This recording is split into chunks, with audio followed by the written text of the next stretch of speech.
pessoal, aqui é Renato Braz, eu sou o pastor da IEFA, Igreja Evangélica da Família, em Lisboa, Portugal. Eu gostaria de falar de uma forma muito especial para você que tem buscado de uma forma desenfreada uma igreja capaz de resolver ou solucionar o seu problema. A ministração de hoje, Jesus quer falar ao seu coração. Ele quer falar com você. Eu gostaria que você prestasse muita atenção na palavra que vai ser ministrada no dia de hoje. E eu tenho certeza que você será tremendamente abençoado ou abençoada. Tá bom? Fique comigo até o final. Inscreva aí no nosso canal, ative o sininho, me ajude a fazer com que a palavra de Deus possa chegar a outras pessoas. Tá bom? Então vamos lá. Vamos à palavra de Deus. Vamos à palavra de Deus. Portanto, eu convido a igreja a abrir a sua Bíblia em Marcos, capítulo 9, versículo 14 em diante. Nós vamos fazer leitura do 14 até o 18, mas vocês mantenham a sua Bíblia aberta e nós vamos analisar até o versículo 29. Olha só o que está escrito. E quando se aproximou dos discípulos, Jesus viu ao redor deles grande multidão e alguns escribas que discutiam com eles. E logo toda a multidão, vendo Jesus, ficou espantada e correndo para ele o saudaram. E perguntou aos escribas: o que é que vocês discutem? E um da multidão, respondendo, disse: Mestre, trouxe o meu filho que tem um espírito mudo. E este, aonde quer que o apanha, despedaça-o, e ele espuma e range os dentes e vai secando. E eu disse aos teus discípulos que o expulsassem, e eles não puderam. Até aí, oramos. Pai, a tua palavra está aberta nesta tarde. E mais uma vez, Senhor, o nosso coração, ó Espírito Santo, mais uma vez eu te peço com toda a humildade, que eu diminua e que tu cresças em mim. Ó Espírito Santo, eu preciso da sua graça, da sua presença na minha vida para pregar a tua palavra. Independente da quantidade de pessoas nesse auditório, independente do número de pessoas que ouvirão essa ministração a qualquer tempo, talvez através das redes sociais, eu preciso de ti, Espírito Santo. Por isso, mais uma vez, nessa tarde, eu te peço, toca nos meus lábios, toca na minha mente, toca no meu coração, faz de mim a tua vontade e o teu querer. E eu, que com as minhas palavras não atrapalhe aquilo que o Senhor quer falar neste dia.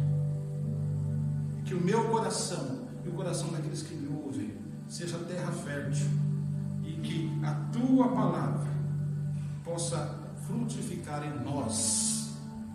É o que nós oramos e te pedimos. Amém e amém, Senhor.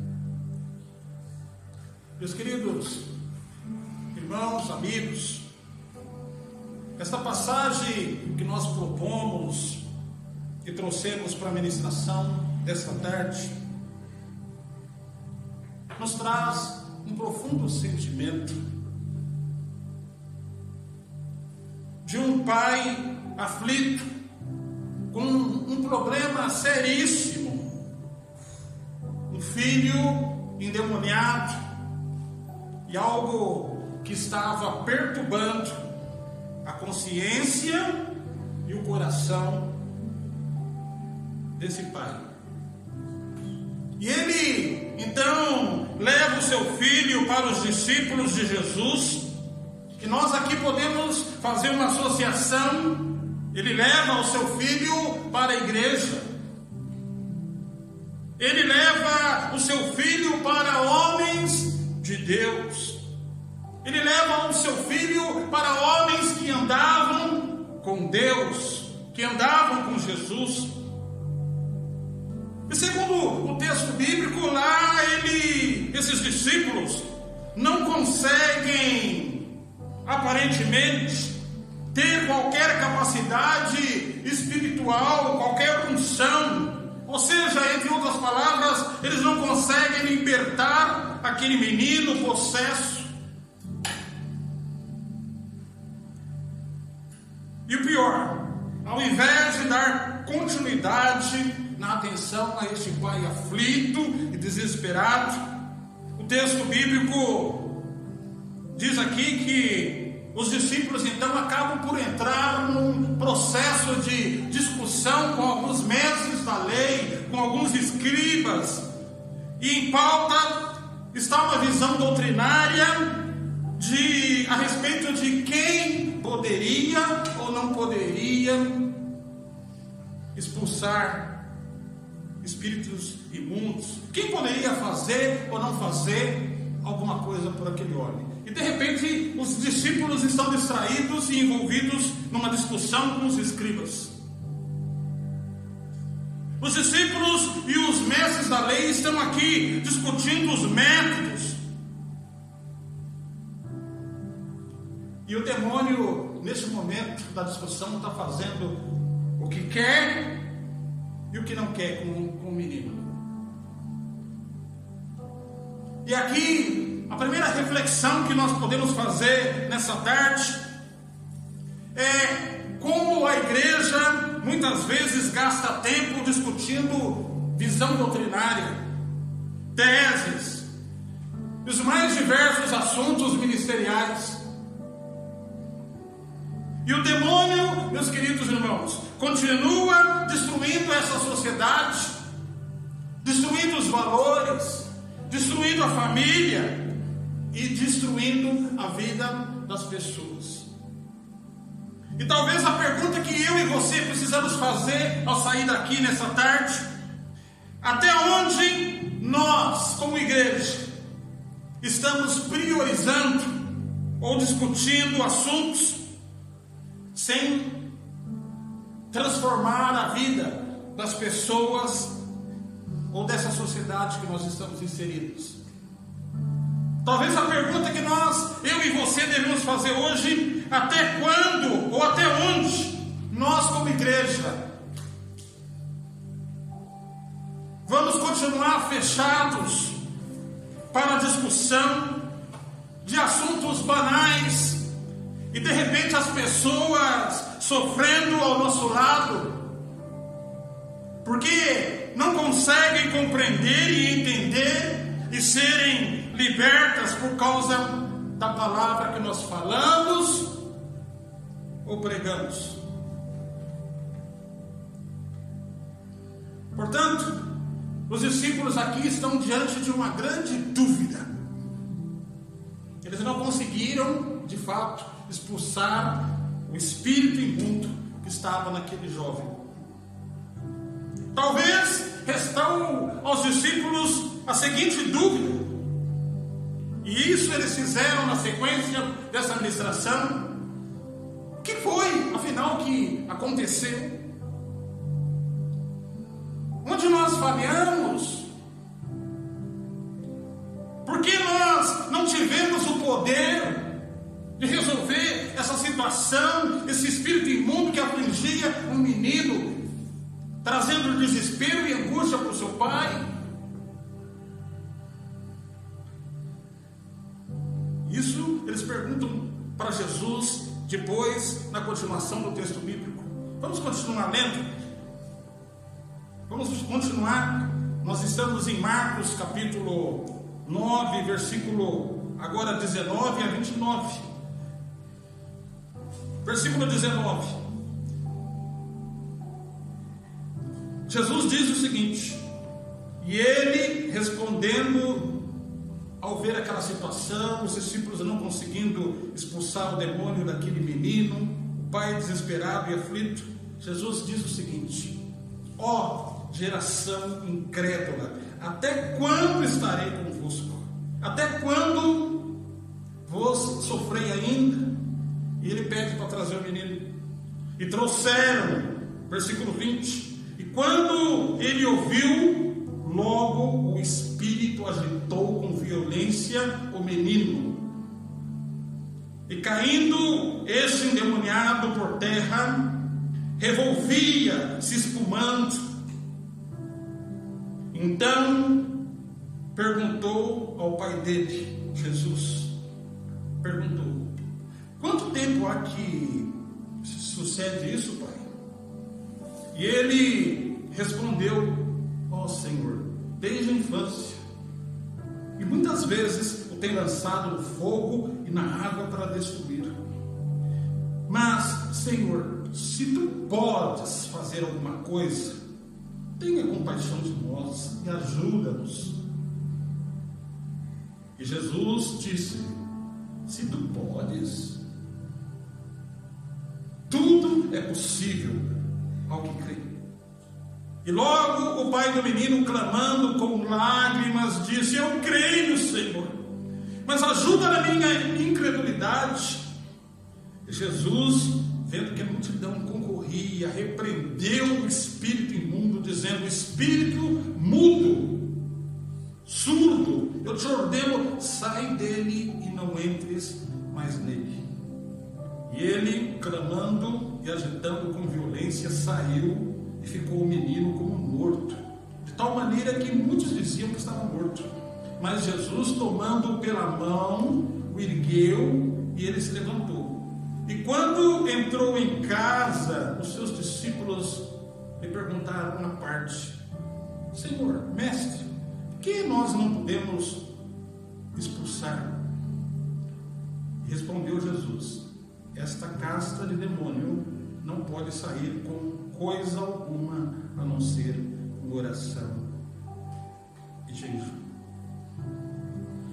Muito bem, vamos voltar então à nossa mensagem.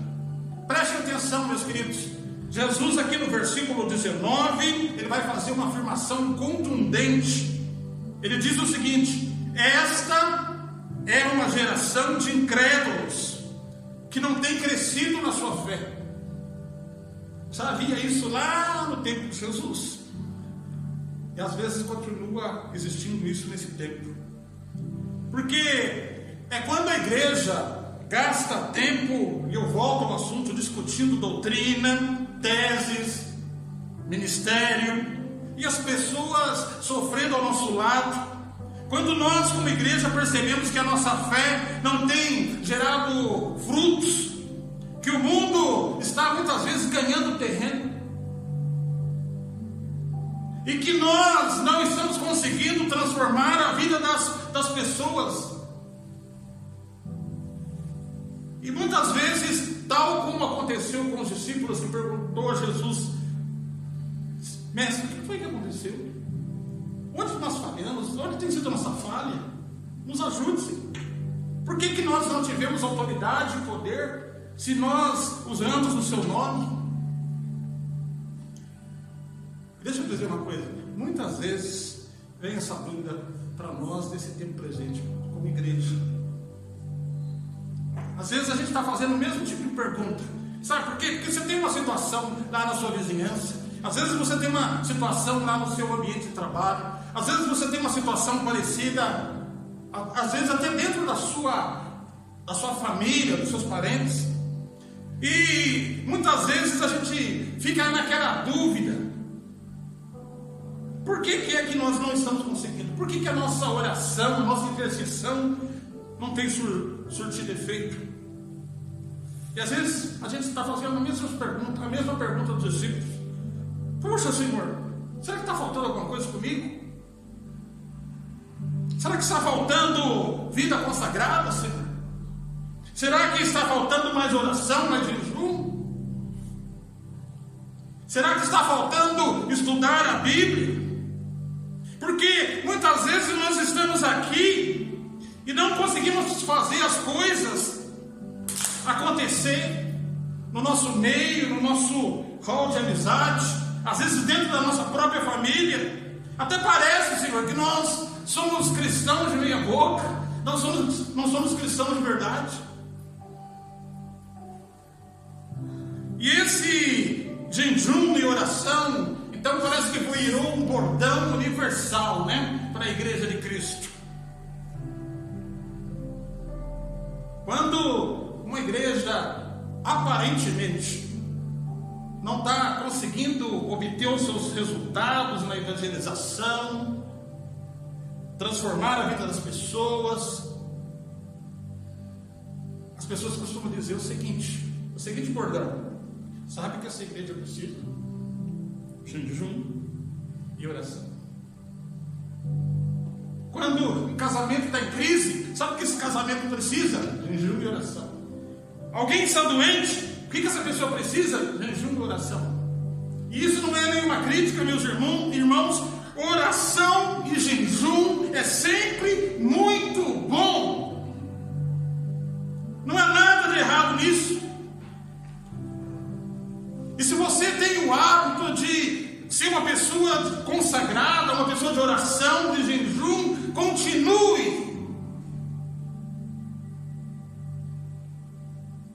fazendo isso. Continue orando, continue intercedendo, continue buscando. Mas entrando definitivamente no texto e na mensagem que eu quero construir com vocês hoje, nessa tarde, essa é a perspectiva que nós sempre temos quando nós entramos nesse texto. Vocês já repararam? Eu já ouvi essa ministração várias vezes por outros pregadores, e sempre o foco é porque os discípulos não tiveram a unção para expulsar o demônio daquele menino e reverter aquela situação. Porque os discípulos não tiveram autoridade para resolver essa situação. Será que faltava unção? Será que faltava poder? Será que faltava alguma coisa? Jejum e oração?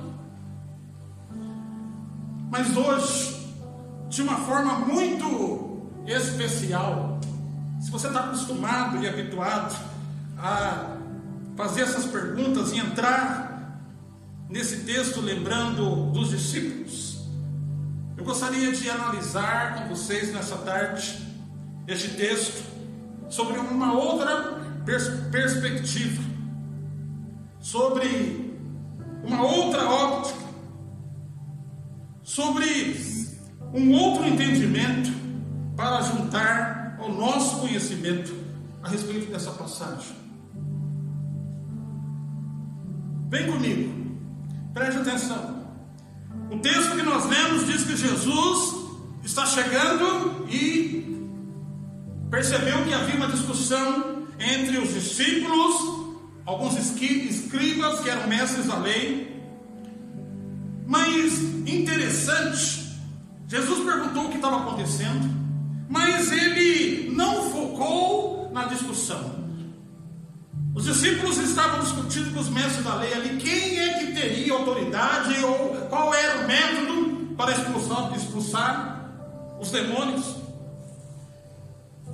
Mas chama a atenção aqui que Jesus não focou na discussão e de repente ele olha para o pai do menino. Jesus presta atenção à pessoa que estava sofrendo. Jesus foca na pessoa que vivia um drama.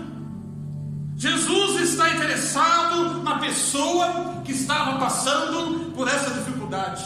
E quem é essa pessoa? É o pai do menino endemoniado. Observe, meus queridos amigos e irmãos, Jesus não entrou na discussão de quem tinha autoridade para expulsar demônios. Jesus não entrou na discussão de quem tinha ou não poder. Isso não interessava a Jesus. Jesus aqui está preocupado com aquele pai aflito e com aquela família que está sofrendo com a possessão daquele jovem.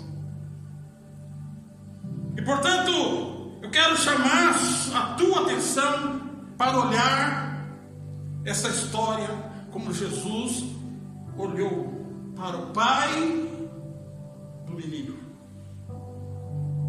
Quem sabe hoje não é o dia de Jesus olhar para você, para a sua situação, para essa causa, por esse problema que te aflige, e a despeito de tudo que as pessoas têm falado a seu respeito, independente da sua busca desenfreada por uma igreja certa, que você acha que possa resolver o seu problema, hoje Jesus quer falar com você. Mas aqui é um grande desafio. Essa é uma palavra de admoestação, de exortação. Apesar do olhar de Jesus por você ser um olhar consolador, um olhar de bênção, um olhar de milagre, o olhar de Jesus para esse pai desse menino é desafiador. E aqui haverá certamente um confronto com tudo o que ele está vivendo.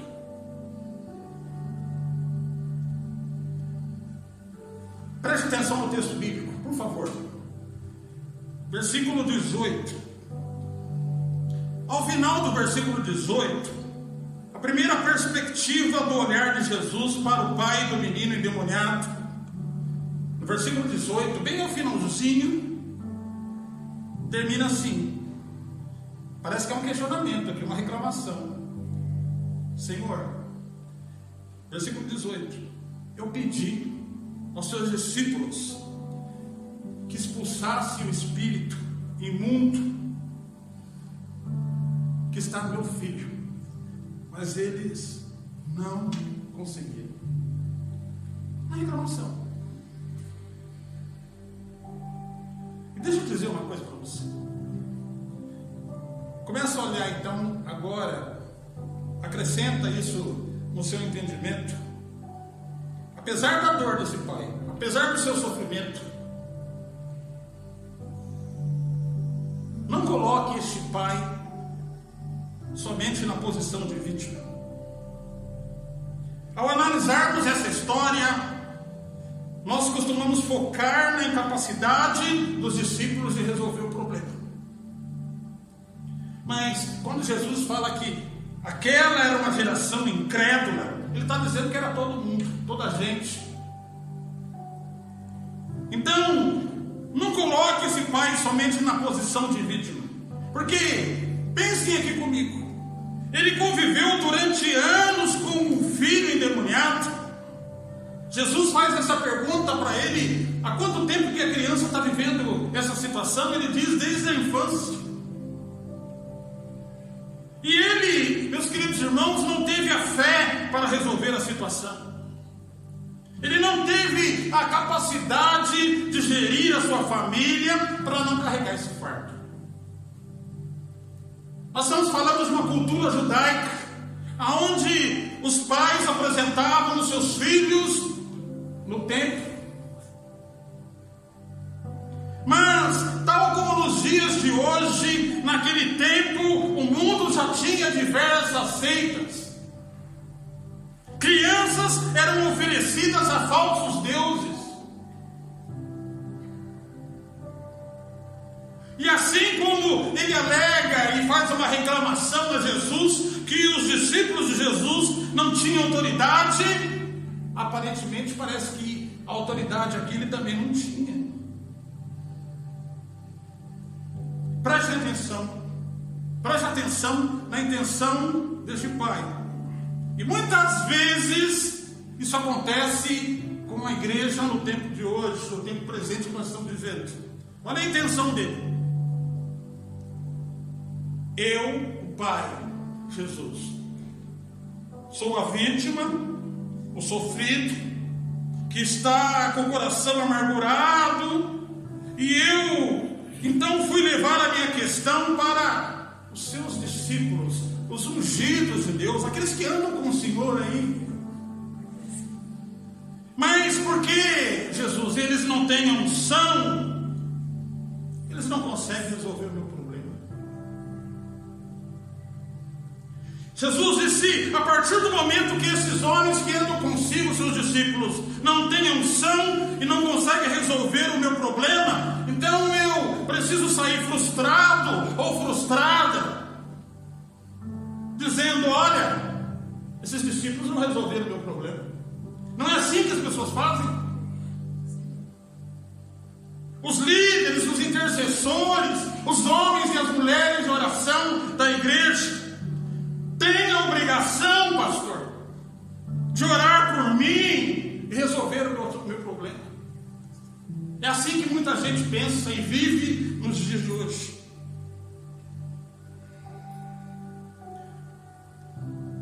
Para tentar construir e facilitar o teu entendimento, eu poderia aqui dar um exemplo assim. Vamos imaginar um amigo de trabalho, um colega, alguém que você nutre uma profunda amizade, uma pessoa que tem um problema com dinheiro, vive endividado, quebrado, já perdeu a casa, já perdeu o carro, e de repente essa pessoa, por causa da sua fé a Jesus Cristo, vem pedir oração para você. De repente você, com muita fé, um desejo de ajudar, impõe as mãos, ora, expulsa aquele espírito, que tem abalado, destruído esta família. Camarada, de repente começa a passar por um processo de recuperação, retoma ou regulariza suas finanças, e de repente, não passa 1 ou 2 anos, está totalmente quebrado de novo, endividado, com o mesmo problema, com a mesma situação.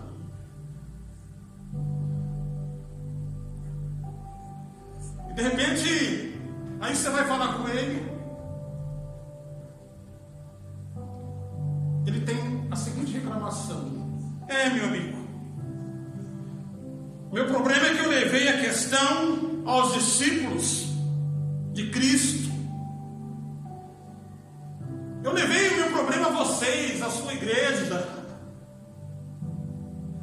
e vocês oraram e as coisas não aconteceram, as coisas não se resolveram, eu não fui curado, eu não fui curado. Ou seja, eu tenho um problema financeiro, mas os discípulos que oraram por mim não resolveram. De repente a pessoa está se queixando: olha, você que orou por mim é o culpado de eu estar assim. Porque aqueles que oraram por mim não têm unção, precisam, e olha, ainda quer nos ensinar, precisam de jejum e oração.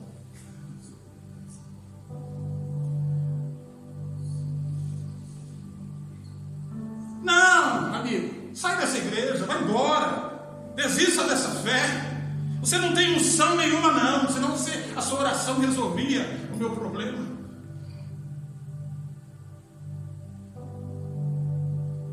Não é assim? A igreja orou para o meu casamento e eu ainda continuo com o problema do meu casamento.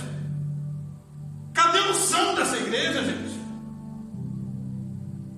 Não importa se eu tenho pouca fé, eu levo uma vida desregrada, mas se eu vou pedir oração e nada acontece, tem alguma coisa errada com esses discípulos e com essa igreja. Ou seja, o problema não está com ele, o problema está com vocês, discípulos. E é por isso que hoje, de vez em quando, você vê falar por aí que as pessoas fazem a campanha do descarrego na sexta-feira. E costumam dizer: vem para cá toda a gente, você tem um encosto, vem para cá, porque os ungidos de Deus, entre aspas, vão tocar em você e todos os seus problemas vão embora. Independente se você tem fé ou não em Jesus, olha, não importa, pois os ungidos resolverão o seu problema. Por isso eu repito mais uma vez esse texto. Apesar da dor, ele estava sofrendo sim. Era pai. Qual é o pai que não sofre pelos seus filhos? Não coloque o pai do menino na posição de vítima. E deixa eu dizer uma coisa para você: apesar da sua dor, apesar da sua situação, apesar do problema que você está vivendo, que você está passando, deixe de se colocar como vítima, dizendo que a culpa é da igreja, que a culpa é dos discípulos dessa igreja, dos membros dessa igreja. Deixe de se vitimizar, dizendo que a culpa é do pastor, que a culpa é dessa denominação. Se fosse outra, estava tudo resolvido. Que a culpa é a falta de unção deste pastor que não orou por mim. E eu afirmo aqui novamente, meus irmãos, o que eu disse: Jesus não se importou com a questão de ter poder ou não, mas ele foi na fonte do problema. E quem era a fonte do problema? Era o pai desse menino. E essa história é desafiadora, porque ela desafia-nos a sair do comodismo e olhar para dentro da nossa própria fé.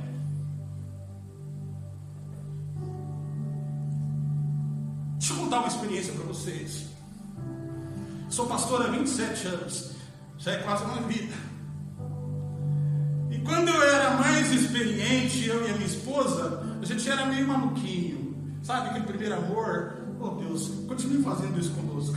Esse primeiro amor, isso era bom. Eu não tenho nada para me arrepender.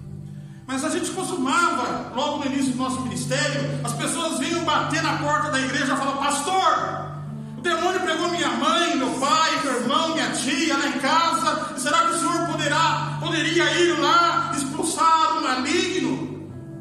E eu estava lá. Em 15 minutos eu já estava lá. Sai em nome de Jesus. E tem que sair mesmo. Não pela minha força, não pela minha unção, não pelo meu poder, porque é o nome de Jesus que faz os espíritos irem embora. Mas sabe o que eu percebi com as minhas experiências? Que muitas vezes isso não resolvia, porque as pessoas continuavam nas mesmas práticas, mantendo o mesmo altar dentro de casa. E você perguntava: você quer receber a Cristo como seu Senhor e seu Salvador? Ah não,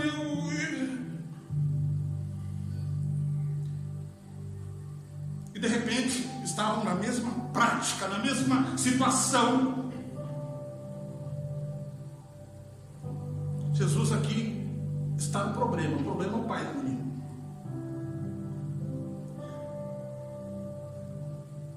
E o pai então tenta mais uma vez, continua conversando com Jesus. E ele diz o seguinte, versículo 22: Jesus, se tu podes fazer alguma coisa, ajuda. Jesus faz uma pergunta para ele: se tu podes? Tudo é possível aquele que crê, ó. E logo em seguida ele emenda o seguinte: eu creio, Senhor, mas ajuda na minha incredulidade, na minha fé.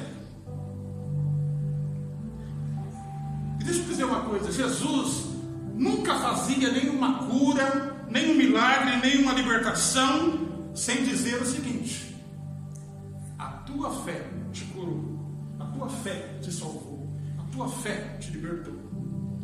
De que adiantaria, meus queridos irmãos e amigos, expulsar o demônio se a vida desse pai e de sua família não fosse restaurada? Essa que é a realidade.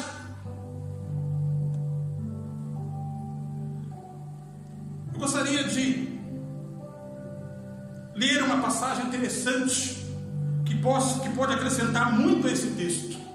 Mateus capítulo 12, versículo 43 a 45.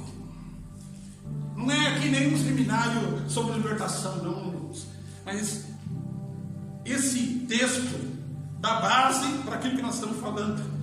Mateus capítulo 12, versículo 43, 44 e 45, diz o seguinte: e quando um espírito imundo tem saído do homem, ele anda por lugares áridos buscando repouso e não o encontra. Então diz: vou voltarei à minha casa. Que casa é essa? É o coração do homem, da mulher, do jovem. E voltando, a acha desocupada, varrida e adornada. Então vai e leva consigo outros 7 espíritos imundos piores do que ele, e entrando ali habitam, e são os últimos atos deste homem, dessa mulher, desse jovem, dessa criança, piores do que os primeiros. E assim acontecerá também com essa geração má. Preste atenção aqui. Quando Jesus vai restaurar aquele menino endemoniado, ele precisa primeiro restaurar a fé daquele pai. Por isso que Jesus pergunta: se tu podes, tudo é possível aquele que crê. E o pai do menino afirma: eu creio, Senhor, mas ajuda na minha fé, ajuda-me na minha incredulidade. Entre outras palavras, ele está dizendo: Senhor, eu creio, mas eu não tenho força. Eu creio, mas a minha fé é fraca, é dúbia.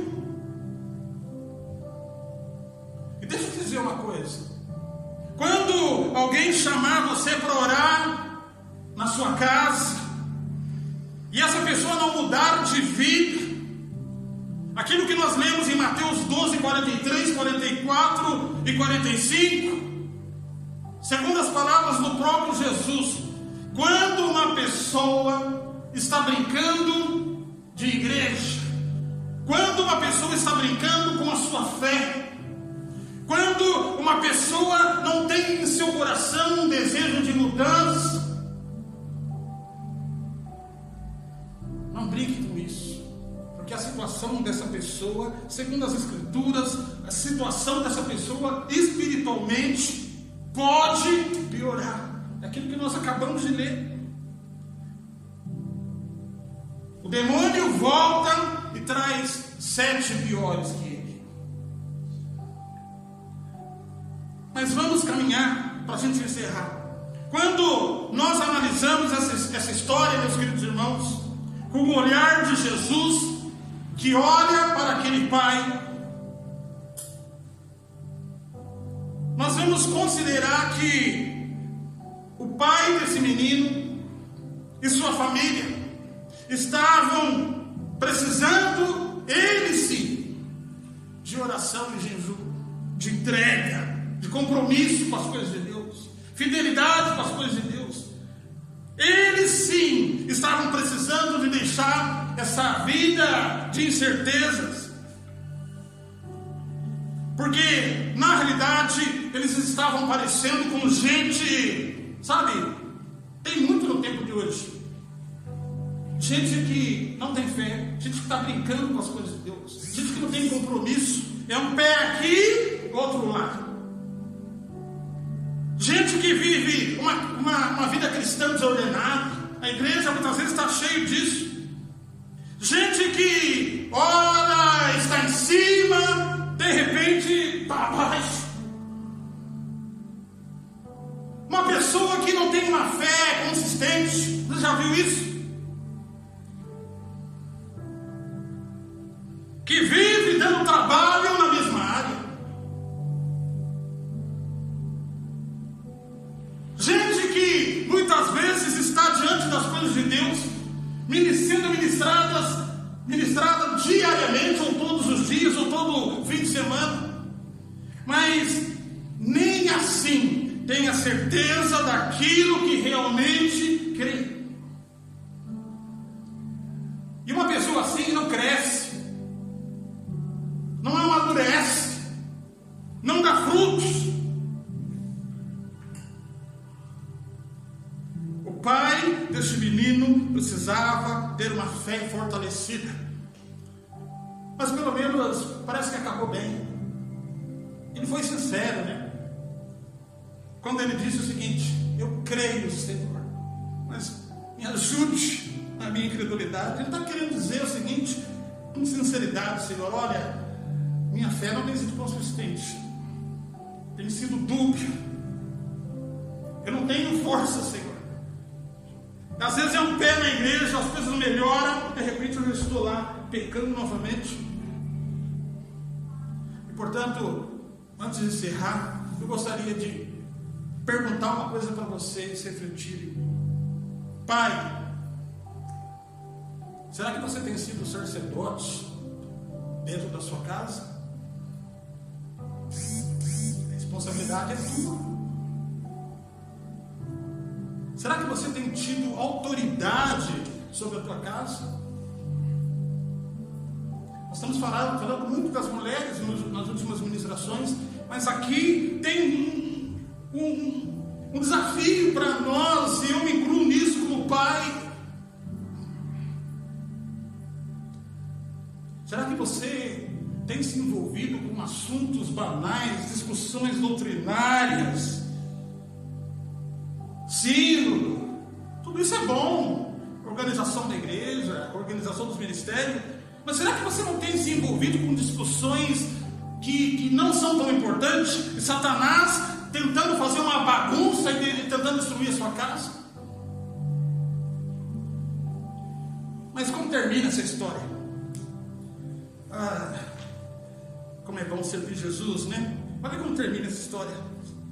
Versículo 25.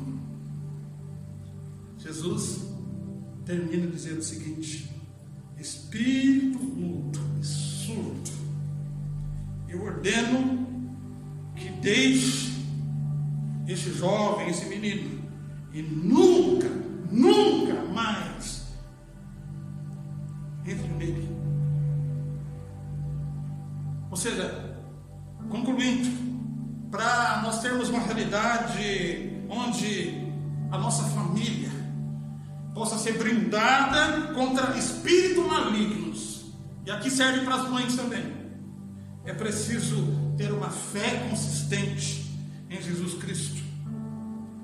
E deixa eu te dizer uma coisa, isso depende de você, não depende da oração do pastor, não depende da oração dos demais discípulos, dos irmãos da igreja. Claro, é importante orar um pelos outros sem cessar, mas cada homem tem a responsabilidade de ser o sacerdote da sua casa. Sabe, irmãos, eu sempre acreditei e continuo acreditando numa igreja de discípulos. A função pastoral é apenas uma função de liderança na igreja, mas eu sempre insisto que a igreja é uma igreja de discípulos. Eu não sou melhor do que você, nem você é melhor do que eu. Jesus é o nosso único intercedor, Jesus é o nosso único intercessor, queira desculpar, entre nós e Deus. E a nossa oração, quantas pessoas costumam me chamar para orar: ô pastor, vai lá em casa fazer uma oração de descarrego, está tudo amarrado lá. Eu costumo ensinar essas pessoas: por que você não ora? Por que você não crê? Por que você não fala com Jesus? Não precisa falar comigo. A tua oração em Jesus tem o mesmo poder que a minha. É verdade que muita gente já foi embora da igreja por causa disso. Estou revelando aqui uma coisa. Sabe por quê? Porque estão esperando o olhinho na cabeça. Estão esperando que nós, como igreja, possamos fazer alguma coisa por eles. E é evidentemente que se houver alguma comunidade ou alguma liderança que tem esse tipo de iniciativa, essas pessoas vão buscar esses lugares. Pronto, nós estamos com a nossa consciência tranquila, que nós queremos ensinar as pessoas a ter responsabilidade com as coisas de Deus. nós estamos encerrando. E vamos ficar de pé.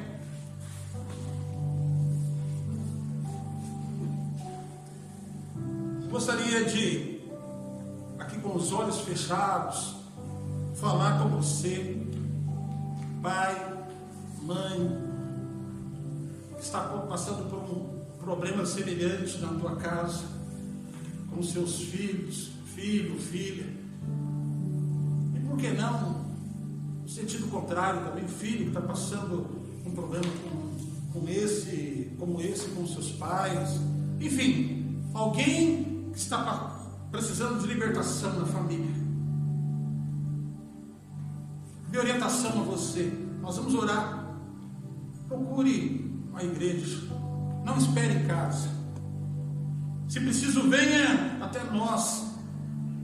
Nós queremos te orientar, queremos abençoar a sua vida. Mas não demore muito para fazer isso. Tá bom? Essa é a palavra que eu tenho para você. Pai, muito obrigado pela sua santa e bendita palavra que nos desafia como igreja. Pai, eu oro pelas pessoas que estão atribuladas, passando dificuldade em áreas específicas da sua vida. Que o Senhor vá ao encontro dessas pessoas e dessas vidas. Toca nelas, Pai. Faz o milagre acontecer. Senhor, aqueles que estão fracos na fé, uma fé dúbia, os ajude a ter uma fé verdadeira. É o que nós te pedimos e oramos. Continue conosco, Pai. Nós estamos saindo agora. Vá conosco para a nossa casa, para a nossa semana, para os nossos desafios da semana. Pai, que nenhum de nós possamos sair daqui sem a sua graça, sem a tua presença. É o que nós te pedimos. Oramos por aqueles que não puderam estar conosco hoje, tiveram algum compromisso. O Senhor os abençoe aonde estiverem. Oramos pelas crianças, oramos pela família da fé. Que o Senhor possa abençoar a cada dia. É o que nós te pedimos. Que a graça do nosso Senhor Jesus, o amor de Deus e as eternas consolações do Espírito Santo seja hoje e para todo sempre. Amém.